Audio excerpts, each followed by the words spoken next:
Hey, what's going on everybody? My name is Monotui, and today I'm bringing you guys my Week 4 match of the PPL versus Jordaniv's coach of the Hampton Sneasels. If you can, please check out his Twitter and YouTube in the description below, as well as check out the PPL Twitter and YouTube if you haven't already.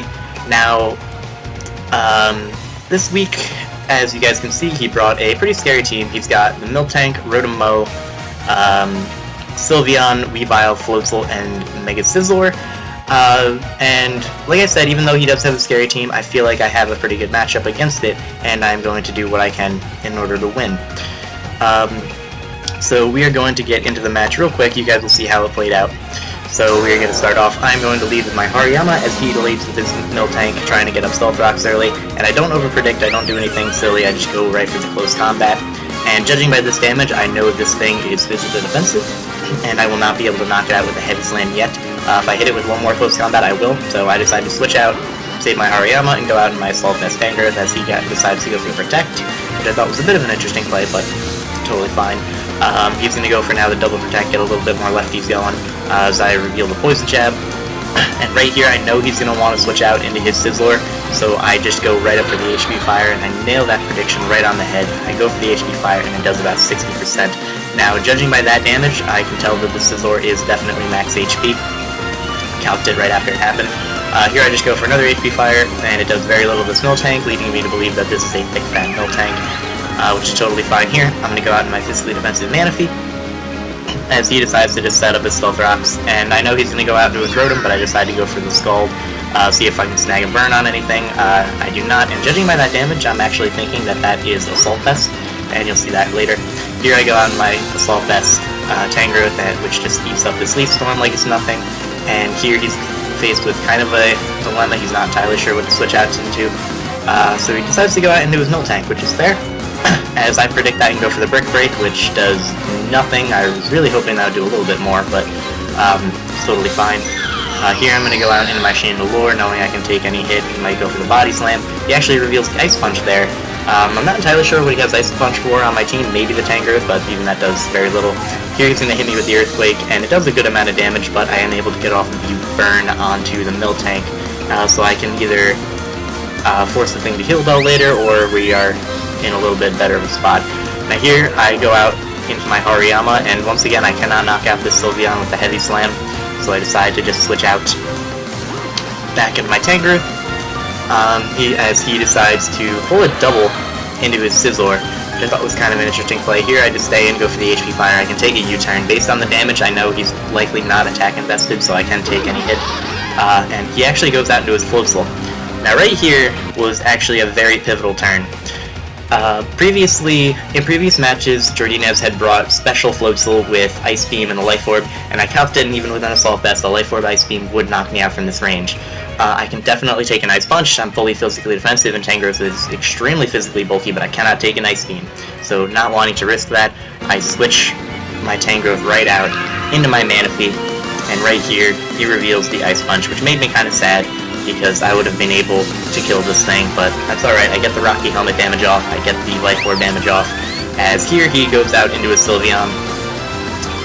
No burn with the Scald, that's totally fine, and here I think I have an opportunity to set up, so I start going for the Rain Dance, knowing I'm going to be wanting to recover my health up, so I set up the Rain Dance, and here I go for the Rest, thinking, okay, I'll rest, get back to full health, and then I'll go for the Tail Glow, and then I'll hit this thing very hard, and then he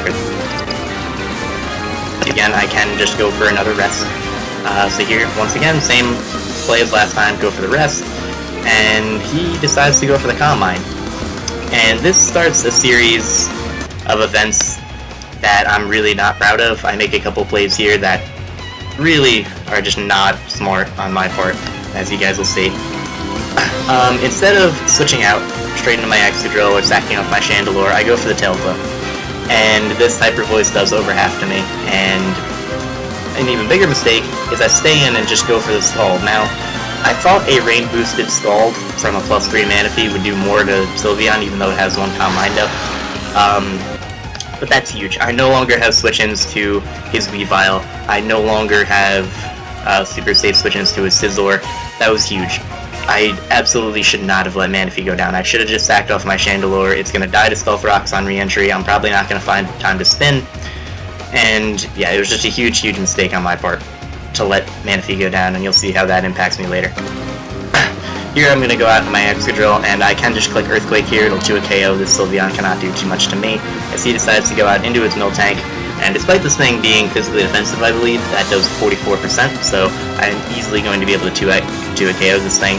One good news about this whole thing is that Excadrill has no switch-ins. He cannot switch anything in at this point. So here, I decide to sack off my Chandelure, as he decides to go for the Bullet Punch.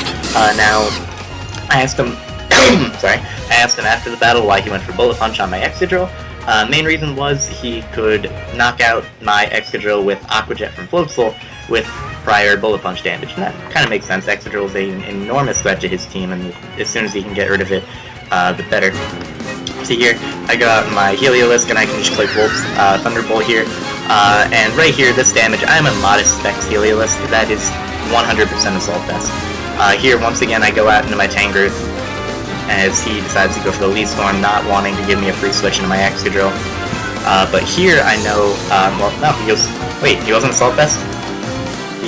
I'm dumb. Alright, he's specially defensive, my bad. Probably Yachi Berry, my apologies everyone. Here I know he's going to go for the Volt Switch or the Thunderbolt, so I go out into my Excadrill. There's no way he's going for a Leaf Storm, he goes for Thunderbolt, and once again I just click EQ and get a kill here, and I take out his Rotom Limo. So that is 2 kills for Excadrill, Excadrill racking him up. And here, once again, I'm not sure if I can take this thing out with an Earthquake, and I don't want to take that Bullet Punch damage, so I just go out into my Tangrowth to take the Bullet Punch. And at this point, I don't want to sack off my Tangrowth yet, so I actually decide to go out into my Hariyama on his predicted U-turn, which does not very much to me. And now he's kind of forced to go into something that will take a lot of damage. Here he brings in his Sylveon, and decides to double out into his Scizor on the Heavy Slam, so very good play on Jordinez's part, predicting the Heavy Slam. I had not revealed it yet, but I think he knew that it was coming, so very good play on Jordinez's part. So here, once again, I do get to go into Heliolisk, and because his Rotom has passed on, why did I say it like that? Because his Rotom died, I am going to be able to get off a free Volt Switch and do a ton of damage to anything else. Here I go out into my Tangrowth, get a little bit of Regenerator back, and looking at the rest of his team, Heliolisk is looking pretty useless. It dies to Hyper Voice, and I cannot knock it out. Dies to Ice Punch from Floatzel, dies to Weavile, so I just decide to sack off my Heliolisk, and that is that. Here, I go out in my Excadrill, and all I have to do is click Earthquake, or no, I click Iron Head here, I believe, so he gets off the Ice Shard. That will ensure the KO from Aqua Jet, and I knock out his Weavile. Now, it's 2-2, but my combination of 2 can beat the combination of his 2. So here, he goes into his Floatzel as I switch out into Tangrowth, and I am able to take the Aqua Jet very, very well. And right here, my best play is going for Poison Jab. It will do enough to this Floatzel to the point where 2 Life Orb hits will knock him out, and if he switches out into Sylveon, it will get to a KO. So, yeah, that's really my best play. But as you guys can see here, that is not what happens. He's going to go out and do his Sylveon as I go for the Giga Drain, and it just eats it up. Now here, I do make the proper play. Instead of just going for Poison Jab, not wanting to get damage on my Tangrowth, I go right out into my Excadrill as he sets up the Wish. Now, right here, I could have clicked Iron Head in order to knock this thing out, but I decide instead to click Earthquake, and this was a huge mistake on my part. Basically, my thinking was... Sorry, I keep pausing in and out. I'm a little shaken up with this battle, but you guys will see in a minute. My thinking was, if I locked myself into Iron Head as he went out into his Floatzel is at 51%, so still take an Iron Head, and I did not want it to get its health back up and not get worn down with Life Orb and be able to take on my Tangrowth. But that was kind of silly of me. I should have just clicked Iron Head. It would have 2 KO'd this thing easily. And as you can see here, I click Earthquake and I get a crit. And I'm like, okay, great. That ensures that I can kill with the next Earthquake. But I know this thing has Protect, and I know he has to go for Protect, so I should have switched out into my Tangrowth, but I don't. I just keep clicking Earthquake. And right here is a roll. Now I'm dependent on a roll if I can knock it out. And as you can see, I do not get the roll. He's left at 1%. He's able to knock me out. Now here, because I am poisoned, and because I'm physically defensive, not specially defensive, this Sylveon will be able to just protect, wear me down a little bit, and then as you guys will see in 1 second, as soon as it happens, this Hyper Voice does way too much. It does 45%, and the health I'm going to get back from Giga Drain is not going to be enough for me to survive an Ice Punch from Floatzel. So he's going to send in his Floatzel, and he is just going to knock me out with the Ice Punch, and that's going to be a 1-0 loss for us. Similarly to the last battle, no discredit to Jordinez at all. He was really hungry for this match. I guess I kind of have the reputation of being the best battler in D2. I'm not entirely sure if that's true, especially the way I played in this match, but I guess I kind of have that reputation, and Jordinez really wanted to win this match, and he totally deserved it. He caught me on an off day, and he took advantage of it fully. He prepped very well. The switches he made earlier on, expecting the heavy slam, and going right out into Sizzler, excellent on his part. I'm gonna pull the I wasn't in the right mindset card this week. I was kind of going through something, letting someone kind of toxic in my life go, who of course did mean something to me, but I had to let them go. And it took a toll on me. It was actually going on right when the battle was happening. Like, I was sitting here, I was originally meant to do this live, but the battle was going on literally at the same time I was texting this person and stuff, so I apologize. But I'm a lot better. I'm in a much better mindset, and I know I can start playing like I know I can.